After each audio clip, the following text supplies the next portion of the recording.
I'm former CEO, one too far, former CEO of Fleetwood Transportation, which is a trucking company in East Texas. I worked for Cirrus T, Malone on the flatbed side, Interstate Distributor, Sharkey Transportation. I started my career at Knight Transportation, spent about 10 years there. Currently, I'm over sales and marketing at RTA, the Fleet Success Company, and that is a fleet maintenance software company. So really taking my experience and helping to translate into what can make a fleet successful from the maintenance side on their software platform.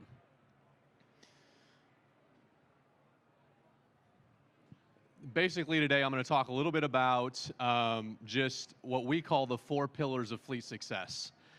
And the 4 pillars of fleet success is how you design a playbook to be successful as an operator of either a company, an individual, but just in general. So the first one is stakeholder satisfaction, and I'll dive into each and every one of these separately as we go along. But the first one is stakeholder satisfaction, and that's really living up to the expectations of those who depend on the job that you end up doing. Second is intentional culture, and that's purposely deciding the type of environment that you want your fleet and taking ownership to shape that identity. The third is resource efficiency, and resource efficiency is making the best of your 2 most finite resources, which is your money and your time. We don't have an infinite amount of either of those. And then finally, risk management, and that's the proactive process of identifying, assessing, and controlling threats to your organization and the stakeholders of your organization. So first off, I'm going to start with stakeholder satisfaction. Stakeholder satisfaction is, the first part of it is you've got to define who your stakeholders are, right? It's not just your customers. It's not your customers' customers. There's a lot of different people involved in this. Think about the employees that you may have. Think about the people that are on the road, the motoring public. You can classify your customers in there, but pretty much anybody you can lump into one of the categories of being a stakeholder. They're either a primary stakeholder, customers, employees. They can be a secondary stakeholder, your family, people on the road. They can be a tertiary or further on down the road. So anybody that you affect would be considered a stakeholder. What about the impact that we have on our communities, right? You pay taxes, probably way too much in taxes. But the things that you do, they affect everybody down the road at some point. So let me tell you about a real scenario that I had and I experienced at one of the companies that I worked with, okay? So drivers are the most important resource really in trucking that we have. I think everybody here can agree and knows that. But I worked at a company, and at this company, there were 90% negative reviews of what happened in that shop. Okay, the PMs, someone would go in and they wanted to get a PM and a service done. It would usually take them from the time they checked their truck in till 8 hours down the road to get that PM done, which everyone, you look at me and you're like, that's ridiculous. It's ridiculous, I agree. It's because they would start the job, then they would stop it and they'd leave and they'd go do something else and they wouldn't finish that all the way through. Well, the owner's idea of how to solve this problem was to have a bunch of spare trucks hanging around for a driver to be able to take and go while his truck was in the shop. Okay, I don't know about you guys, but a spare truck, it's usually what? It's junk. No one treats it well. It's crap, and so no drivers ever wanted to do it. So instead of taking a spare truck, no, I'm just going to hang out here. I'm going to get rest. How much rest do you actually get waiting for a repair?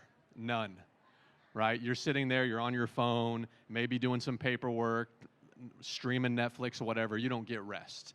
So when your truck's done, now you've got to go and you've got to make up all that time that you've just lost by having your truck in the shop. Well, so because of this bad reviews and everything that you got from this company, and it was entirely based on their maintenance program, right? It was very hard for this company to go and to recruit drivers and to retrain drivers and to keep them there.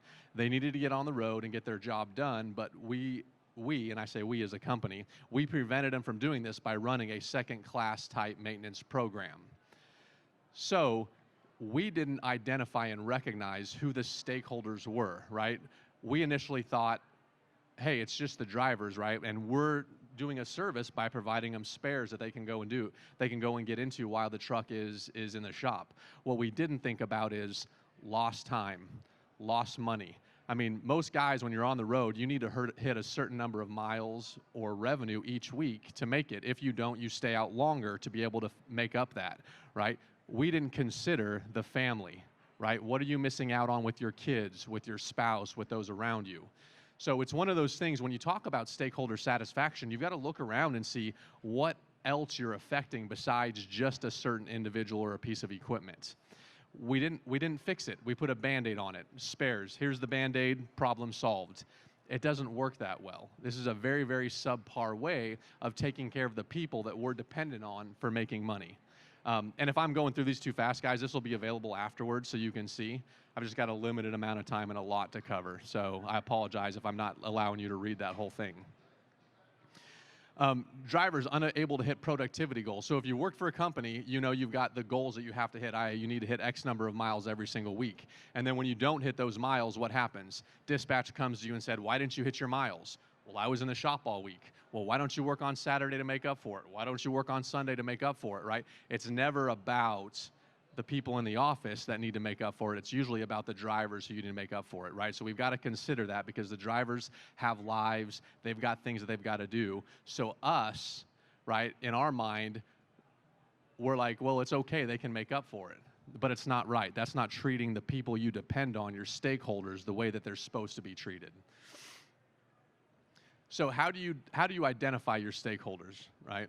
And this is important because you need to know who you're affecting. So basically, you've got your marginalized stakeholders and you've got opposition stakeholders. So you've got one on each side. And then down the middle, if you notice in my diagram, all three, what we would call primary, secondary, and tertiary stakeholders, they all affect everybody. This is all encompassing. I'm gonna skip through this one. Okay, so what matters to our stakeholders? How many people take the time to actually understand the direct impact they have on the people that are with them, right? So do we learn who someone is as a person? Do we deliver on the promises that we've made those people? Do we understand not only what they expect from us, but what we can do for them in return and to help meet those expectations from them? Are we creating positive relationships with those who are our stakeholders so that they really know you care? Right? If anybody's worked as a company driver, I'm sure you felt that you were just a number. That's all you were, was a truck number, right? Do dispatchers really take the time to get to know who you are and what you're about? Know your family, know how many kids you have, your wife's name, what they do for a living, what interest your kids are. We've got to personalize really how we deal with each other. And that is very important because it helps us care a little bit more. And usually when you know someone better, you treat them better.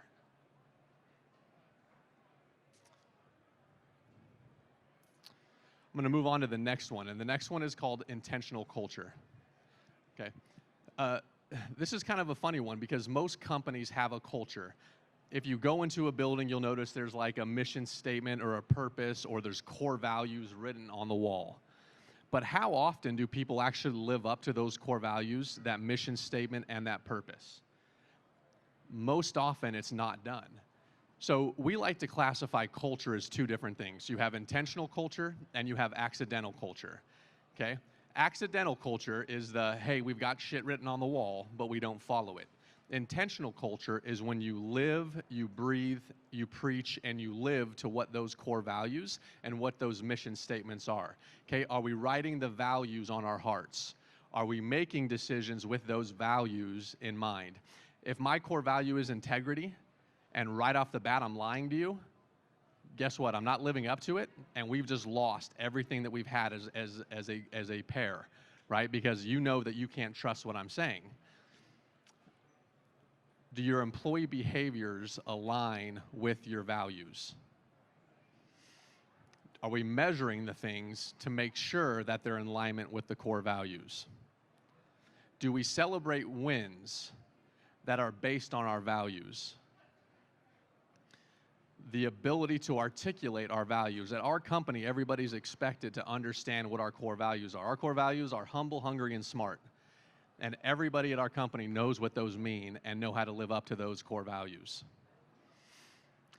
Do you choose the people you work with? So this is employees like directly, but also indirectly. Do you choose the people that you interact with, that you have work with you based on the core values? Right now, it seems like there's a huge shortage of people out there in the workforce. So we're grabbing anybody that's got a pulse, hoping they can come in and do the job. What happens when you do that is you ruin the culture and you ruin what you're trying to end up doing with your organization. Has anybody ever worked with someone who is just the cancer, a gossip, right? They go around, they're very political, they'll backbite each other, they'll talk crap about me, and then they'll turn around and talk crap about you, okay? There's one in most every single organization. What happens when you cut that person out? You feel a weight lifted a little bit because you don't have that animosity happening within the organization that you had previously. So hiring people to your values is important because it helps to eliminate it. You know, you write the values on the wall on accidental, you make decisions on the fly, your employee behavior doesn't align for what you're trying to do, you have way too many measurements for what's going on, you don't celebrate anything, nothing's a win, right? In this world that we live in, we always want more, more, more, better, better, better, and we don't celebrate enough. There's lack of understanding, lack of actions, and not considering it in the hiring process. So we talk about culture a lot when we talk about our 4 pillars of fleet success, because what's the number one resource? It's your people. It's the people you have working for and with you. So if your values don't align together, you're never going to get to where you want to be. So basically, when you're setting the vision of your company and you want to have this culture there available to you, you've got to define what's your purpose, okay? Our purpose at our company is we help fleets succeed. We know what our purpose is. What are your values, okay? Our values are we want to be humble, hungry, smart. What's the mission? Our mission is we've got a goal as far as what we want to do with our software platform to help fleets succeed. And all that creates the vision that you're setting for your organization or your company. Let me tell you a story, and I won't name the company who's here at this event, but I was an executive, and we're sitting in a boardroom, and we had just gotten the first quarter results back. The CEO, he walks in, and he's got this marker in his hand. He walks up to the whiteboard, and he writes the F word like 10 times just across, F, F, F, F, F on the whiteboard. Takes that marker and throws it across the room, breaks against the wall. He looks at us and he says, "This is exactly what I think of your performance in the first quarter." I'd been there for 2 weeks. How do you think I felt? I made a mistake. I don't want to work here. What's sad is it was the best quarter we'd had in 5 years. And that's the type of comment we got from the guy that was supposed to be our leader, was supposed to inspire us. Needless to say, I was gone in less than 18 months. Just wasn't a place I wanted to align myself with. So he probably doesn't remember this story, probably doesn't even realize that that's how I felt, or maybe some other people in the room felt, but he ruined it for me specifically. Actions matter, and the things that do matter, and how you treat people, they matter.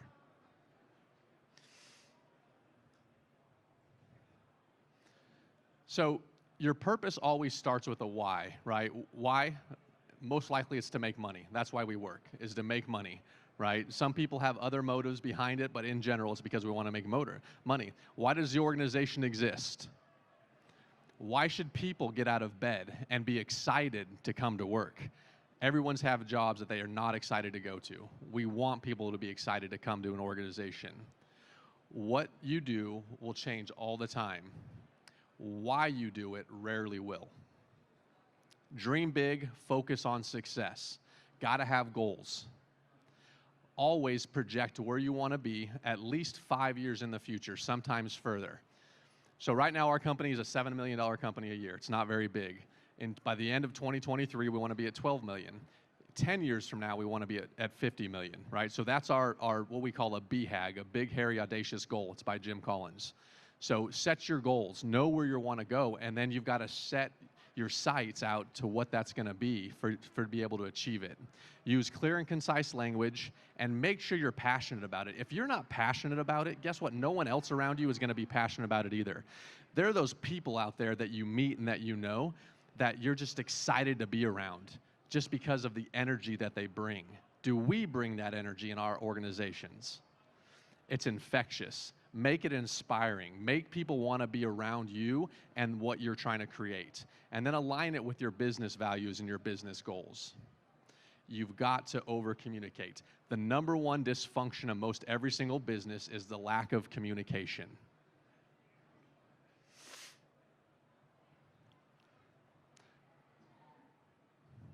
All right, I'm going to go a little bit quicker down these slides just so I can keep going along. A lot of this is just about creating values, describing your values on what you want your company to end up being, okay?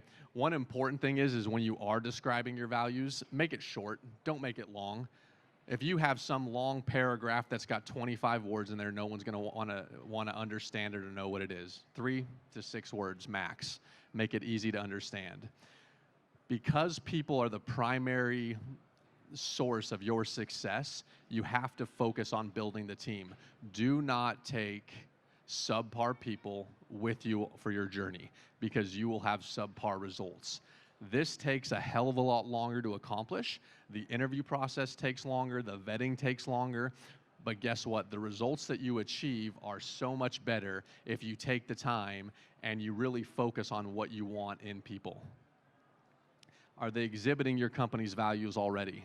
If my core value is integrity, and in the interview, I've already looked at someone's resume, I've looked them up on LinkedIn, and I know that they're lying on their resume about me, guess what? They're not exhibiting my values. I'm probably not going to go with that person, right? Build your team to your culture. If you want people to be hungry and your core values hungry, hire people who exhibit that hunger, people that are ambitious, people that know that they want more. You establish all your expectations in the interview process. You hire someone, they should not a week down the road say, well, I didn't know that was part of my job. I didn't know I was supposed to do that. You've got to set those expectations early on. Practice emotional intelligence. Practice empathy, right? We have this thing where at our company, is we always assume positive intent, regardless of what someone does. We don't assume someone does something maliciously. Assume positive intent, then if it keeps happening, obviously it's not positive intent, right?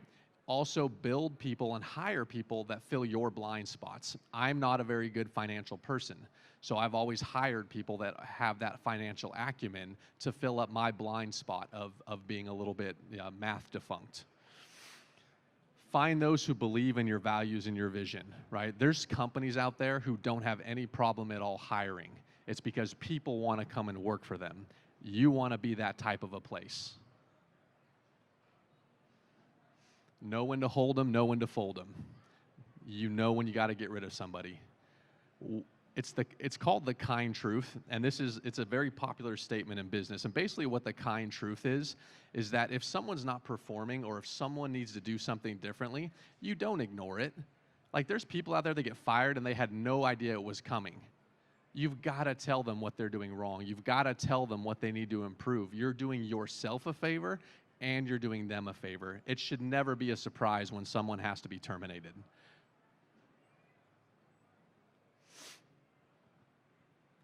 What do you tolerate? Basically, what you tolerate is what your organization becomes. If I tolerate gossiping, it's going to run rampant and it's going to be in my organization. If I tolerate people coming in late, if everyone's supposed to be there at 7 and I tolerate someone coming in at 7:15, guess what? Other people are going to start doing that same thing. Just remember, what you tolerate is what you're creating for your organization.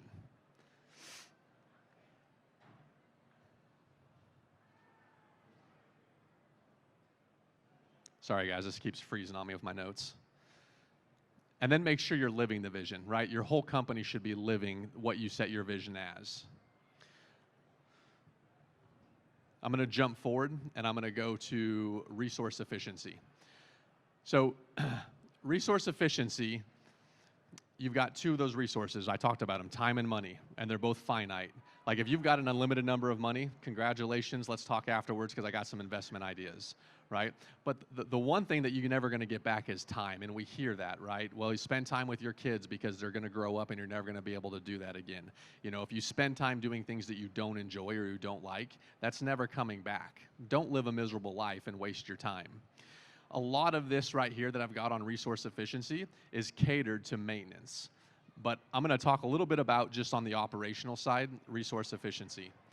So I was working at a Fortune 500 company, and they brought me in because they had a lot of waste when it came to their out-of-route miles, their they were dropping loads out of route, drivers were going out of route. There was just a lot of things that weren't functioning correctly. And it was kind of a weird setup when I got there. So basically what happened is a dispatcher would go in and they'd take whatever load they wanted for their driver, right? I could be sitting here in Louisville, my driver could be, and I've got a load down over in Charlotte, and this dispatcher would just deadhead the driver to go get the load, even if I had loads sitting here in Louisville, right? So we all sit here and we're like, stupid. Why would we do that? It's because they were trying to please the drivers and make the drivers happy. Here's what we'll recognize. We can't make anybody happy. We can make people successful, but we can't make them happy. Because guess what? If I do everything that you want me to do, you still won't be happy. You want more.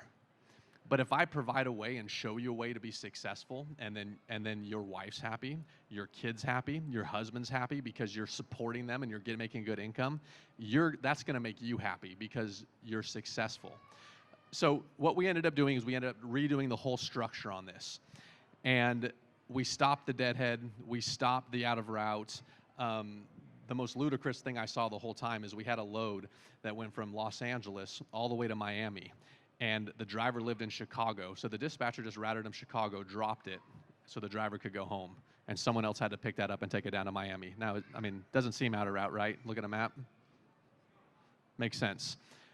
So we cut all that out. We saved the company $12 million in 1 year just in waste from deadhead and out of route miles, just by putting someone in charge of it and looking at it and being able to tell.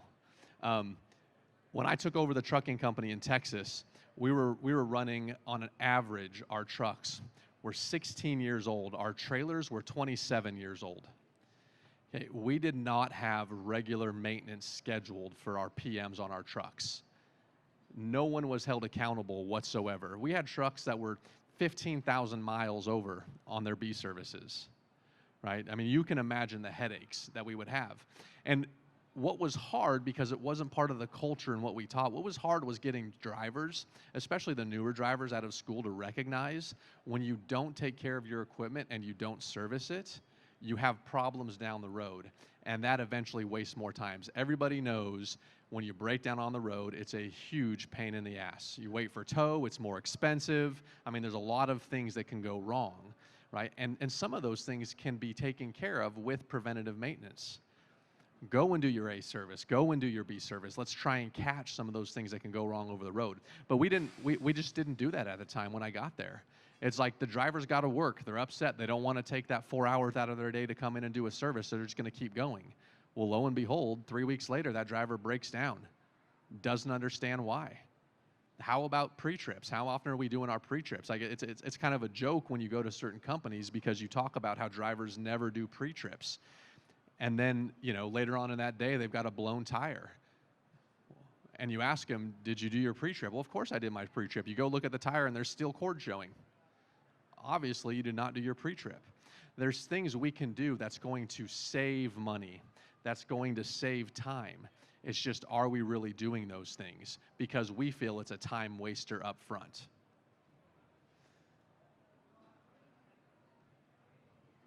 All right, just some of the strategies that fleets can do to reduce some costs, and they can do it quickly, is, and I know a lot of people here are owner-operators, you don't have the option of buying in large volume, but you can actually still be a part of the co-ops. There are co-ops out there that help you get on programs to where you can be a part of that bulk buying that can help save you money. So look at that. Another thing about this trucking company in Texas, when I took it over, we saved over $1 million in the first year just by renegotiating with our vendors.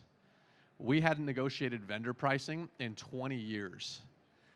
Think about that, 20 years. Every time a vendor raised a price, we just took it and said, okay, we're going with it, right? It's your money. You need to make sure you're negotiating the best prices for what you're doing. And there's a lot of different ways to do that.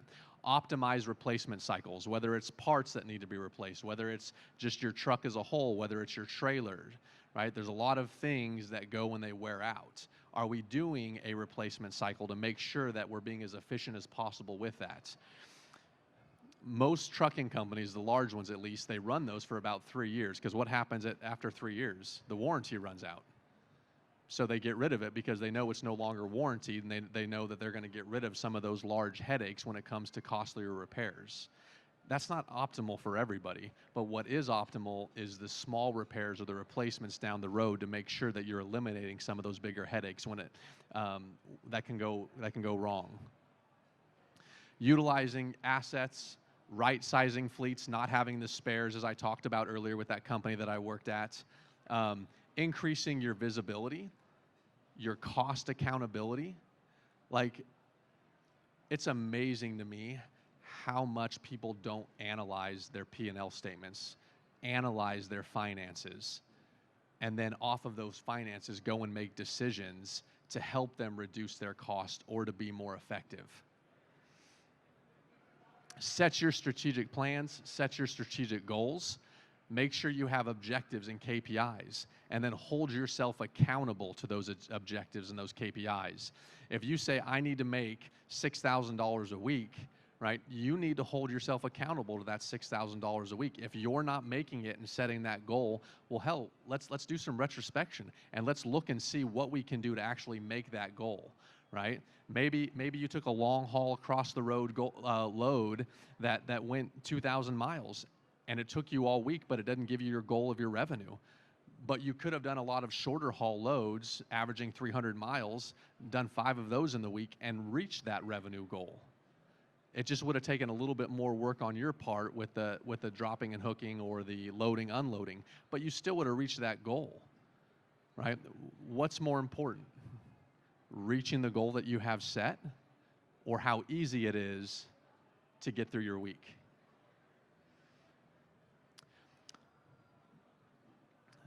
The last one of these is risk management.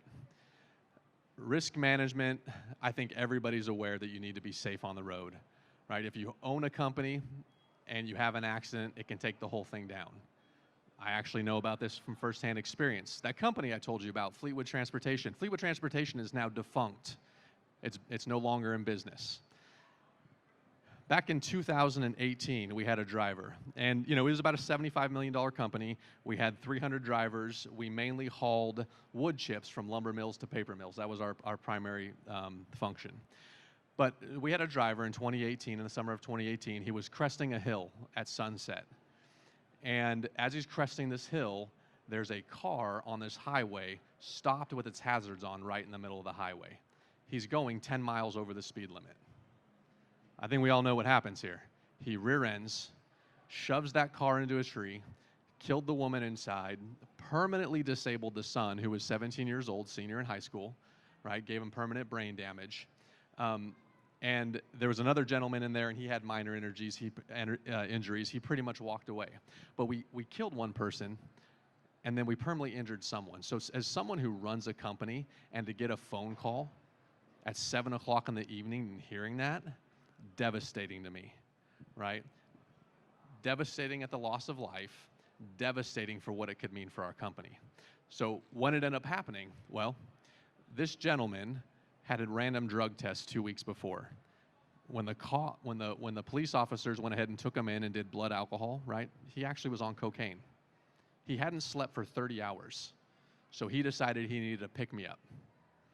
There's nothing we would have known that would have indicated that, right? He wasn't driving for us during that time. He was legal on his hours, but he'd been up for 30 hours, and so he wanted to pick me up. So this was his choice in what he did. So our insurance carrier dropped us. We put out to bid for insurance, and we had one other company that agreed to offer us insurance at quadruple our previous deductible. We couldn't do it. Right, so the owners of the company, we decided that, hey, we were just going to go ahead and shut it down, as opposed to try and make it with this new insurance. So, all in all, the stakeholders here, there's probably something like 600 people total when you talk about going from the driver, the office level, all the way down to their families. 600 people are now affected because of one person's decision. Now we look at ourselves, and in retrospect, and I ask, what could I have done differently to have changed that, right? Well, I guess I could have asked my driver, how do you feel? And then if he said, I feel really, really tired, not giving him a load that day. Asked him if he'd gotten any sleep. He may have been honest, may not have been honest. I don't know, right? But you never would assume that someone that just came off of a drug test and tested it okay and negative, that he would have been on drugs and doing drugs. There's nothing that I think in my mind I really could have done to have prevented that. But all that happened from the actions of one person. So when you look at risk and you try mitigating risk, just always recognize, one, you don't know what you're going to be able to do to change things. And the positive things that you do, like for example, if you've installed cameras, or if you are, monitoring driver hours or whatever else, you don't know what you don't know, which is like the stupidest thing in my mind to say. I don't know what I don't know, right? But if I make an action and it prevents possibly something catastrophic down the road from happening, then I should probably feel good about myself. Like I could have said no night driving. I could have said it's mandatory that we know everybody has X number of hours, or you're coming off sleep if you're a night driver. I could have done something, right? And it possibly could have prevented what happened. You have to ask the what ifs. What if? What if my driver's doing drugs? What if my driver hasn't had enough sleep? What if a meteor comes down and hits somebody? I don't know. There's a lot of what ifs. Look at the what's most likely or what can happen scenarios. What situations will hurt your company the most?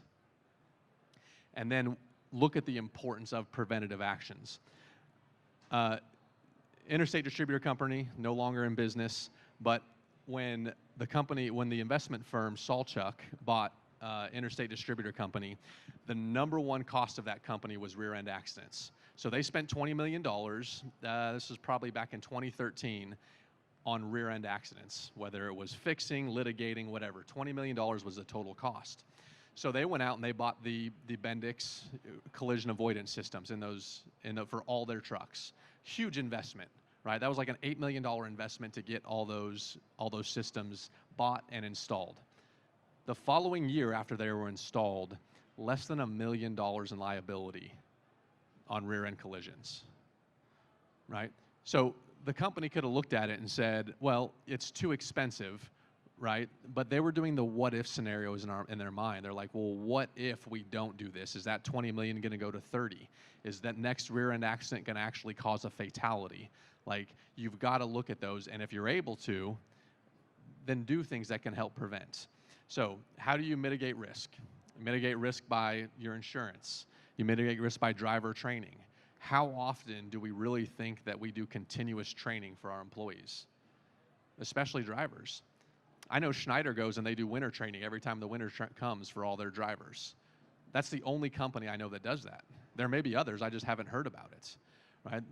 The company that I ran, we did quarterly driver trainings where all drivers had to come in and do quarterly training. We had videos that we required them to watch as part of that training as well. So are we doing continuous training? I talked about the collision avoidance that we had, doing the PMs, any type of proactive preventative maintenance, doing drug screens, background checks, in-cab cameras. I was hugely against cameras when they came out. More driver-facing because of invasion of privacy, in my opinion, than actual, front-facing. But the first time we had someone try to ding us for us being in fault for an accident and the video showed that it wasn't, that to me had me convinced. Front-facing cameras, they help more than they hurt. Right? A lot of people use driver-facing as coaching tools and and other things. I guess if you really want to see if a driver is using their cell phone or something like that when they're driving, and if an occurrence happens, then it's good. But to me, I think the front-facing is just fine. Anyway, you got to balance risk and innovation. So you fire bullets and then cannonballs. And what I mean when I say that is if you're going to do something and you're going to go ahead and you're going to take this big investment or this big risk, fire bullets, test it out first. Don't go all in on something unless you know for sure that it's going to work, because it could backfire on you. Then you've also got to look at whether a risk is above the waterline or below the waterline. And what that means is if it's above the waterline and a cannon shot at a boat, and it hits that top railing, it's not going to sink the boat. You're going to have damage, you're going to have to repair, but you're not going under. However, if something hits you below the water line, it's going to fill with water and it's going to sink. That driver for Fleetwood that rear-ended that other car, that was a below the waterline accident. That sunk the whole company.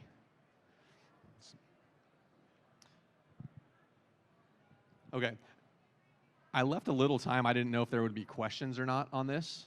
I'm more than happy to answer questions, to expound on anything further. You know, I wanted to get out there what the 4 pillars of fleet success are. You guys can look at us online, rtafleet.com. It talks a little bit more about this.